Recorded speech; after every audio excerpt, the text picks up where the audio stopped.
The Lakers fight hard against Oklahoma City, but lose. We'll tell you why they have every right to be frustrated by a terribly officiated game. That's next.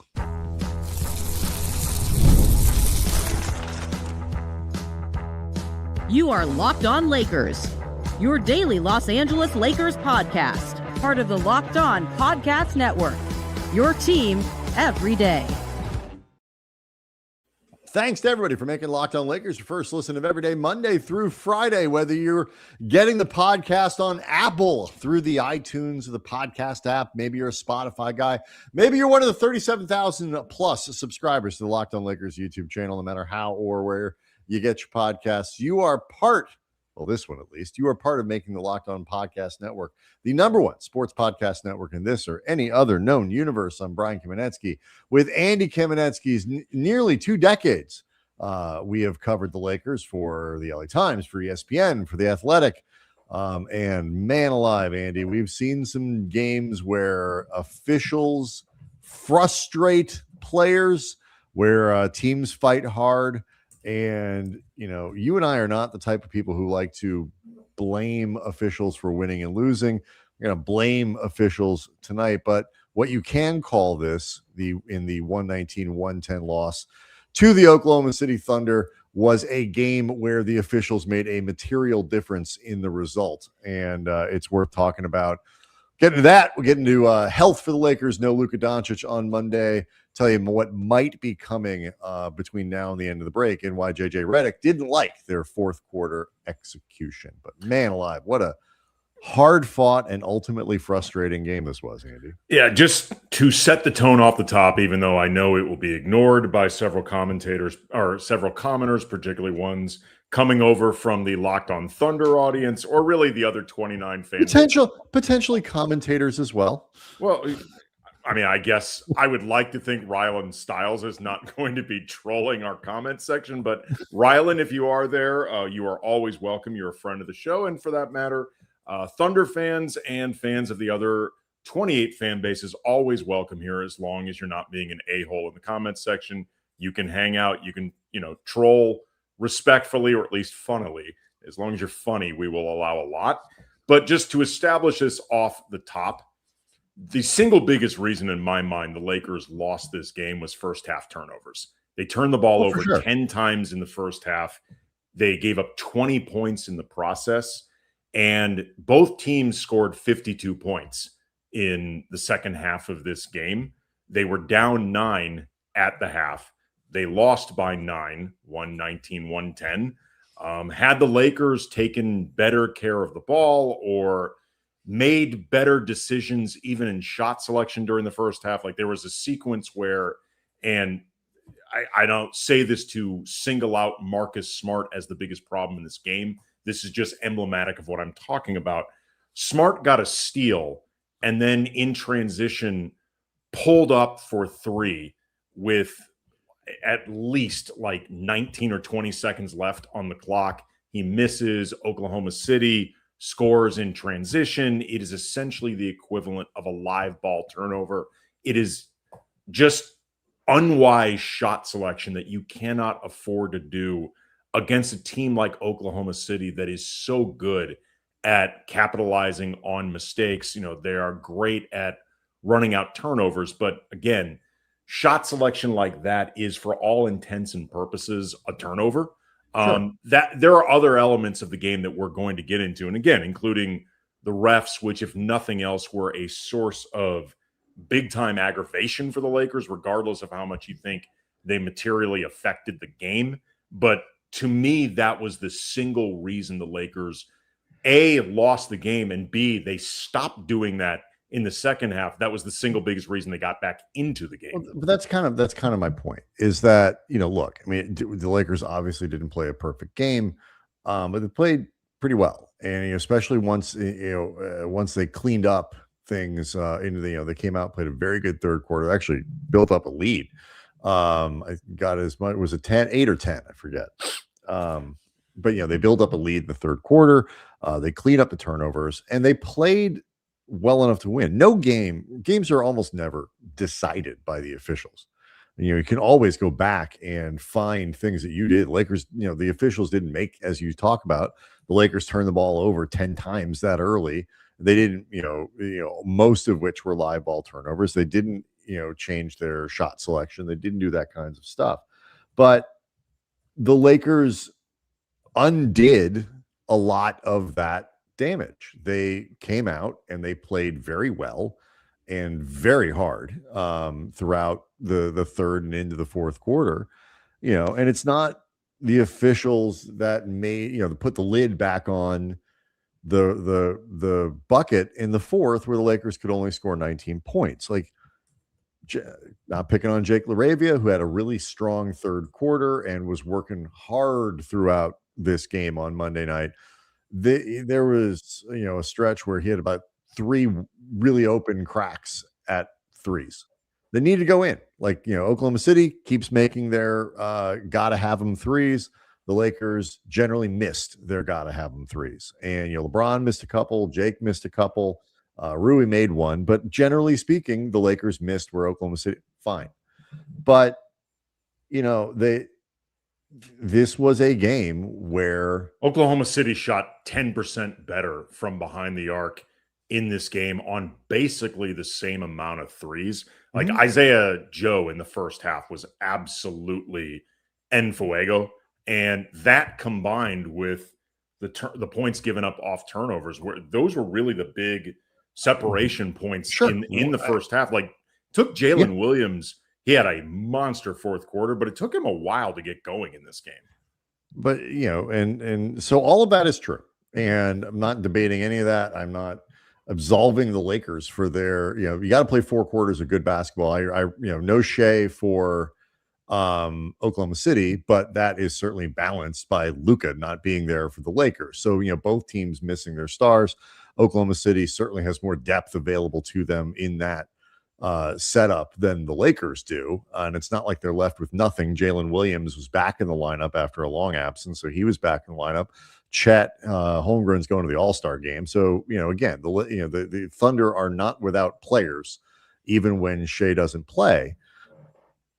But you start going through it. The foul that they missed on AR, Austin Reaves driving to the basket, splits a double, is fouled egregiously in the process, and not only doesn't get the call, gets teed up for it. And again, okay, fine, don't keep your mouth shut, Austin, but as he said to the referee, make the bleeping call.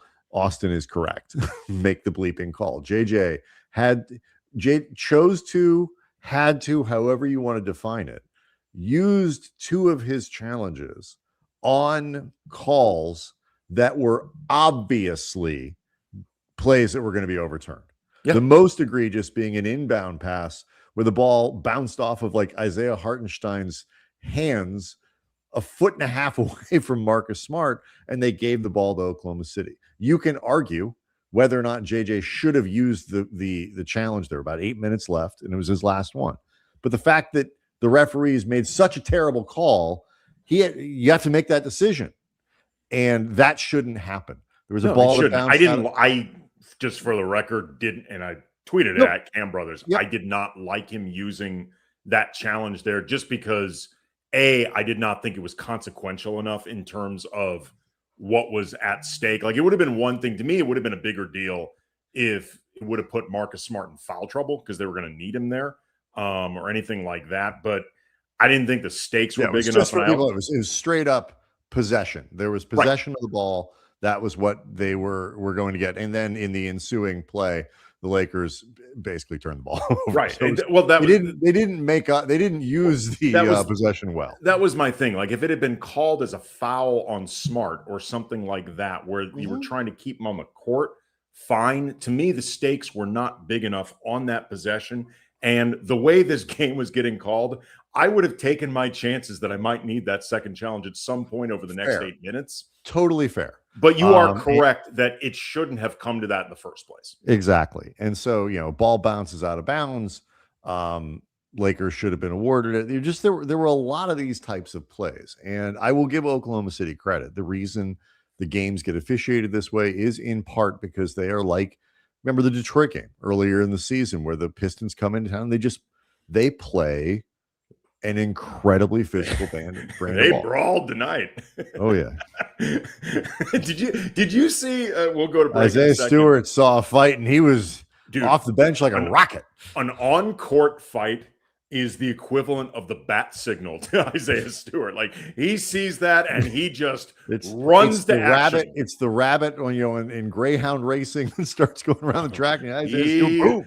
Man, Isaiah Stewart could be attending a game just as a civilian and see a fight break out, and he's going to run from his courtside seats onto the hardwood and get in the middle of it. You won't be seeing, if you're the Locked On Pistons folks, will be soon talking about a probably fairly lengthy suspension for Isaiah Stewart for coming off the bench in a fight. Shout out to Koo. After the break, though, like, it's an interesting conversation about what should be done or how a game like this ought to be called when one team sets the physicality agenda in the way that Oklahoma City does, to their credit, in every game. So we'll get to that next. Locked on Lakers is brought to you by ZocDoc. Finding a doctor that you actually can feel like discovering a diamond in the rough. You want someone in network nearby with availability, but you also want a doctor who really listens and makes you feel comfortable, explains things clearly, helps you walk out feeling confident about your next step. According to every woman I've ever known, you want a doctor that actually takes you seriously. Your diamond in the rough doctor exists. Finding them is easy with ZocDoc. It's a free app and a website that helps you find and book high quality in-network doctors so you can choose someone you truly connect with. I love that you can search for specialty or symptoms, quickly find the right fit. Being able to choose in person or video visits makes scheduling way easier. Appointments usually happen within 24 to 72 hours. That seems mind-boggling. And they can have even same-day openings. Stop putting off those doctor visits. Go to ZocDoc.com/LockedOnNBA to find and instantly book a doctor you love today. That's ZocDoc.com/LockedOnNBA, ZocDoc.com/LockedOnNBA. Thanks to ZocDoc for sponsoring this message. Locked On Lakers also brought to you by Wayfair. Andy, the new year, it's here, and it's the perfect time to reset your routine and refresh your space. If you're spending more time at home, you might as well love how it looks and feels. That's why you should turn to Wayfair. It's a one-stop shop for getting your home back on track. From bedding to mattresses, storage solutions for every room, Wayfair makes it easy to start the year fresh. And Wayfair has everything you need for a full home refresh, whether you're updating your living room, organizing your space, upgrading your work from home setup, or like we've done from our house. We've done a lot of sprucing up on the outdoor spaces, Andy, because spring in LA will be here soon and we'll be back outside enjoying the weather. That's where we have used Wayfair, had a really good experience each time. So get organized, refreshed, and back on track this new year with Wayfair. Head to wayfair.com right now to shop all things home. That's WAYFAIR.com. Wayfair, every style, every home.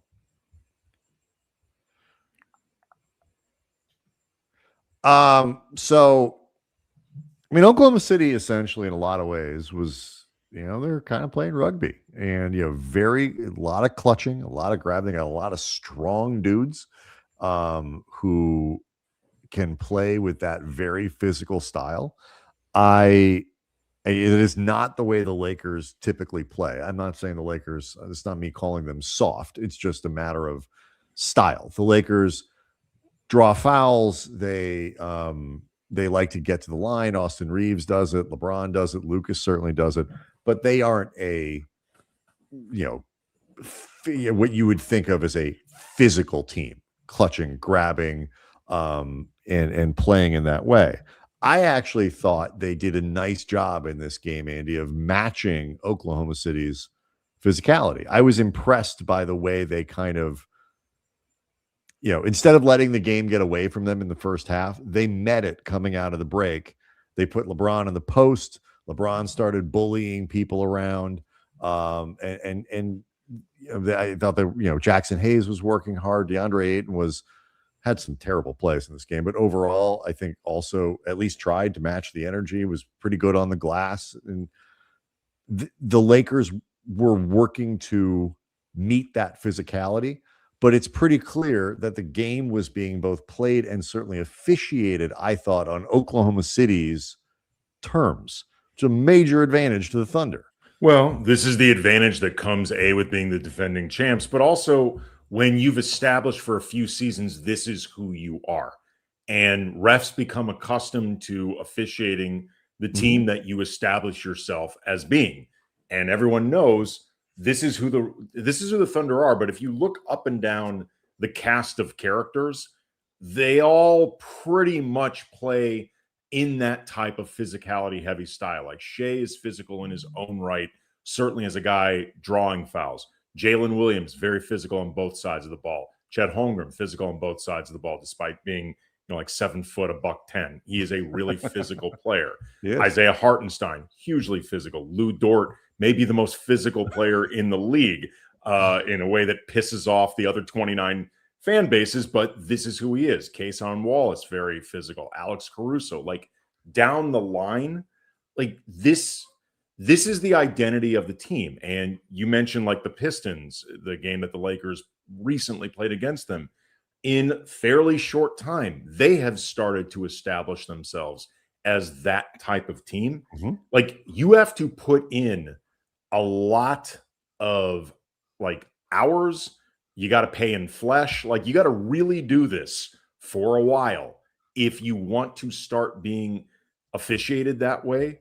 You know, the Lakers, this was the rare game, particularly at home, where the other team got to the line more than them. The Thunder got there 29 times. The Lakers, I believe, got there 22. And I don't say that to complain about the discrepancy as much as to underscore how this is something they're not used to on top of the physicality. Like there was a lot of calls they felt that they should have been getting and felt like that the Thunder were able to play a more physical brand of basketball than they were allowed to. I think they are also better at doing it than the Lakers can. And they are better at better at a lot of things than the Lakers. But I'm saying this specific thing. They are better than the Lakers at, and they are better at doing it in a way that forces the refs to swallow the whistles at times because you're not going to call quite literally everything. Does that mean the refs at times should have called more or just called the game more correctly? Yeah, but again, these are the advantages you build up. Like typically the Lakers build an advantage of getting to the line, especially when Luka's out there. Like this is part of an advantage that they build up. And you could just see though that the discrepancy in the way physicality could be utilized by the Lakers, or it in their minds felt like was utilized against them by the Thunder, got to them a lot. It's interesting to me because in a lot of ways, this style, Oklahoma City, the Pacers, the Lakers to some degree, it's not in terms of like the really, the physical, defense, getting right up on people, whatever, but the drawing of fouls, Luka getting into the paint, and SGA does it for the Thunder, Luka does it for the Lakers, AR definitely does it for the Lakers, where they put themselves in a position where you as an official have to make a call. And the Thunder are doing kind of the opposite of that, where they're as a defensive team, as screeners and all these things, they are putting the referees in a position where you are daring them to make every call. And with the idea, knowing full well that like the referees don't want to be in the center of everything. They don't want to ruin the game flow by calling 19 fouls a quarter and all these other players know that. And Oklahoma City plays in a way, especially defensively, that takes advantage of that in the same way that the Lakers with their stars take advantage of the sort of need to make guys, blow the whistle, and give star players kind of the star treatment. And I respect how Oklahoma City does. None of this is a criticism of the Thunder. I am a huge fan of the organization and that team and the players on it. I am both in awe and very much jealous of their ability to seem to find players everywhere. Years ago, when the Lakers played the Thunder in the 2010 for opening round, it was the first time the Thunder as an organization had made the playoffs. And I was sent there by ESPN when Brian and I were writing for the .com to cover the series. But Dave McMenamin and I split it up. Dave was actually covering the Lakers, and I was sent to cover the Thunder, which was an interesting experience because it was the first time I'd ever really covered another team like up close for an extended period. I spent a lot of time around the organization, practices, talked to some people there. I was impressed, like incredibly impressed by how everything was run then when they were really first getting started in all this, much less now.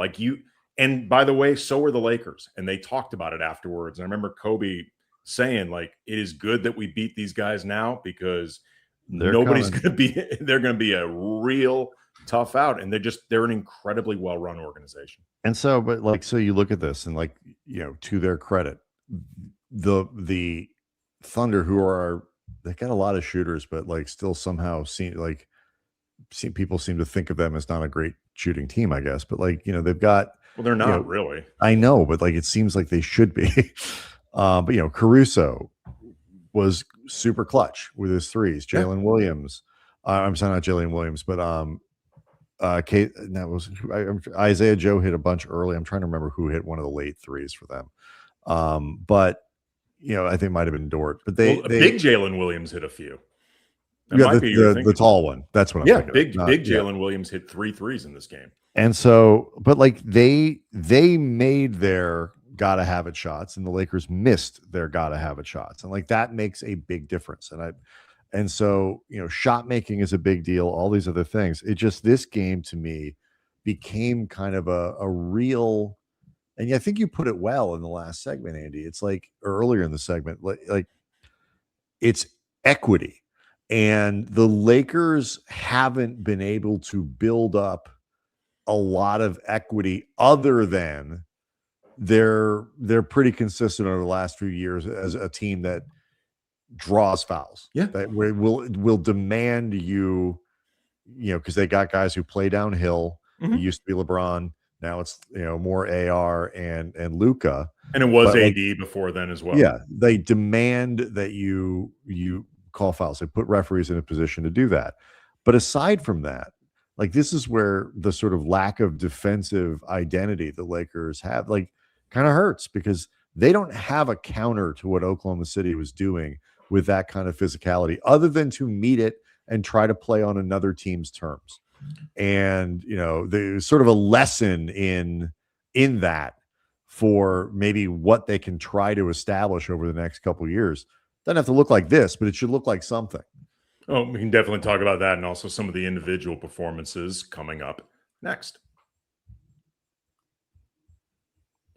Locked on Lakers is brought to you by TurboTax. Tax season doesn't have to take over your life this year. TurboTax makes it easier to just hand things off and then move on with your day. With TurboTax full service, you can have your taxes done for you by a trusted local expert, start to finish, without the stress or the guesswork. So instead of spending hours trying to figure out all these different forms, you can meet with a local TurboTax expert in person or connect online. They handle everything from W-2s to self-employed forms. I have been buried in both of those before, and they are a pain in the butt.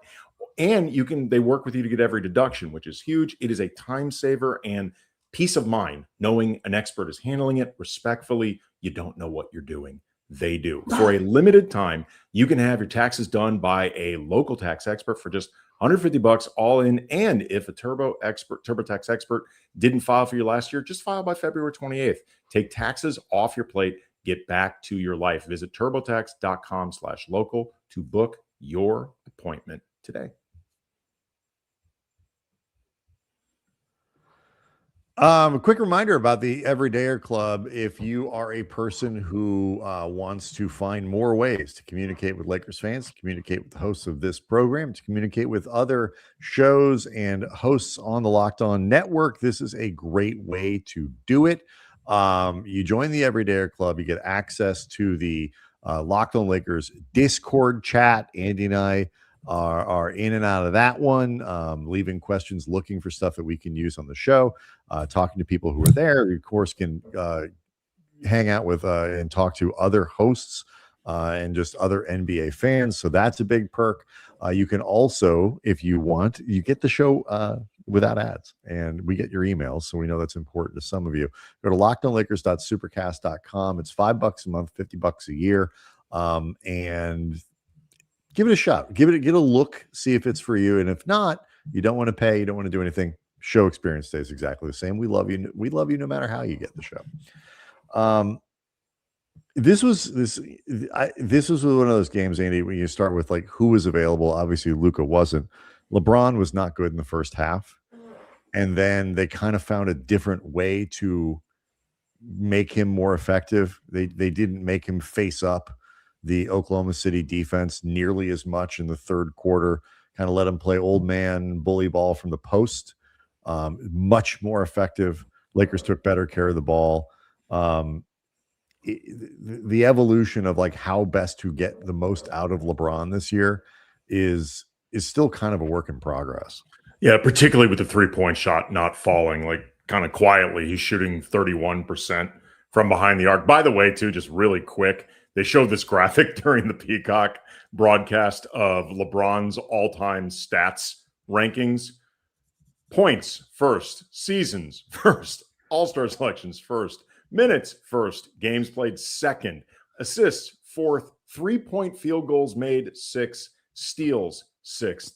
That is good. That's some gaudy work there, kids. But pretty good. To your point, though, it was a slowish start for LeBron in the first half. 8 points, 4 of 7 from the field, 3 assists, but also 3 turnovers. That third quarter, which featured a lot of the post-up work that you're talking about, that was really LeBron at his most effective. 10 points, 3 of 4 from the field, 4 of 4 at the line. He had 3 assists, a steal against no turnovers. But the fourth quarter, pretty quiet. 4 points on 2 of 6 shooting. And then Austin Reaves, really strong first half, 12 points, 5 of 7 from the field, 6 assists, 2 turnovers. Second half for Austin, he struggled a lot. 4 points, 1 of 7 from the field, 2 turnovers against 1 assist, and I think increasing outward frustration with the calls, non-calls, and the general refereeing.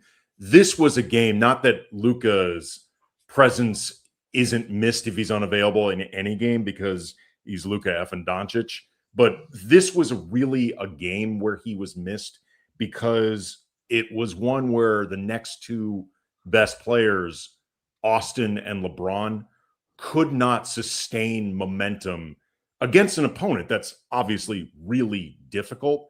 But in nights like these are when you don't just need all hands on deck, but you need your best player, if possible, to try to bridge the struggles of the other guys. And look, like it's said at the top of the show, Jalen Williams didn't really get going in this game until the fourth quarter.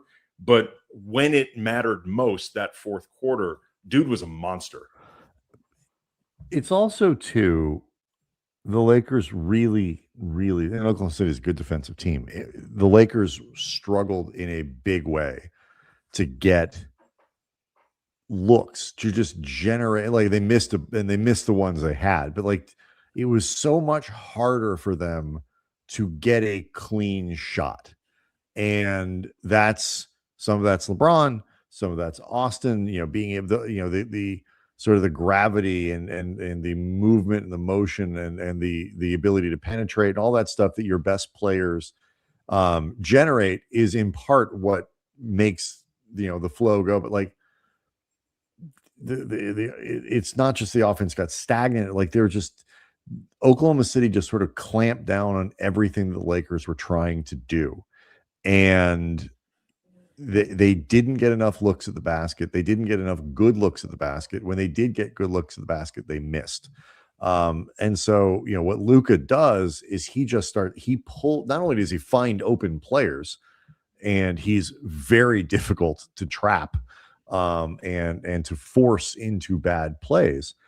He is the sort of often can be like that chess piece that allows LeBron to be away from the ball and catch the ball in the move, whether it's from the pass directly from Luka, from the pass from the guy who Luka passed to, whatever it is. And now, especially when you try to trap Luka high on the floor, now it's 4 on 3, below the 3-point. Like all that stuff goes away when Luka's not there, because LeBron isn't frightening like that out on the perimeter in the same way anymore. And AR is he's an incredibly clever player, and he's very good at getting the line, but isn't the same kind of facilitator as Luka Dončić. They just the lack of playmaking. Marcus Smart's kind of an adventure, maybe a little bit. Just the lack of. He is a human can of Four Loko, man. Wow, it is all over the place. It is at times. I've described before, like his alley-oop lob pass style, and really, you could say his whole game. It's a lot like a David Lynch movie. Like, it's not for everyone's taste. It will at times horrify you. It can be terrifying. It can reflect some of the ugliest underbelly of society. But at the same time, you cannot take your eyes off what's happening in front of you. Yeah, and they'll study it in colleges. Yeah, I mean, like it's hard to know. Like, is this a good thing that's happening that Marcus is doing? Is this a bad thing that's happening? I can't tell. But I always want to see where it's going. I do. I will watch to the end. That man needs a Leroy Jenkins back tat. Like his entire style is Leroy Jenkins, man. It just the connective tissue, the athleticism, some of the defensive shortcomings they were picking on Kennard a little bit. And it's just harder for the Lakers to get what they needed down the stretch of this game. So we'll see. I mean, look, I mean, I don't think anybody thinks the Lakers are better than the Thunder, but they played a good game. It was a competitive game. It was a good game. Yeah. Looking forward to seeing what it looks like when everybody's back. It's nothing to be ashamed of. This loss, and I like the Lakers didn't in other games this season. The Lakers, when faced with the kind of deficit that they had and looked like it was going to become, lose by 20. They've had a lot of games like that where they lose by 15, 20, 25, 30. And this had the looks of one of those games for a little while. They didn't allow that to happen. They met the physicality. They met the effort level. As JJ Redick noted, like it requires effort and execution. They got half of it right. I know people are just crushing DeAndre Ayton in the comments. And again, he's been all over the map in the last month or 6 weeks. I think he was a perfect example of that. Like, DeAndre played hard, I thought, in this game, but he also made some really bad plays and like executed poorly, overplayed on an important possession later in the fourth quarter that broke the Lakers defense down, led to a bucket for the Thunder. He made a great play to get an offensive rebound in traffic, brought the ball down, and it was stolen. Like, it was exactly what JJ was talking about. Like, good effort, bad execution. So we'll see what happens. We'll see who plays Tuesday night in San Antonio. They didn't ask. I didn't hear JJ get asked about AR. Luka, I would probably be surprised if Luka went from out to in a day. I mean, unless it's purely been about the back-to-backs and they planned on taking him out the first leg of this, planned to play him the second. I mean, that would be the only way. I haven't seen but I haven't seen any indication of that. We'll see about LeBron. We'll see if Luka doesn't play. I'm assuming. I mean, LeBron has played a lot of back-to-backs, or at least the last few back-to-backs. He started. I mean, the most recent ones he's played, but if both Luka and Austin are out, they might just decide. They might just sit LeBron. That's kind of where I was going. So we'll see what that looks like. Obviously, we'll be back after the game to break it all down for you. Locked On Lakers on YouTube is where you can hang out with over 37,000 subscribers. We'll see everyone after the game.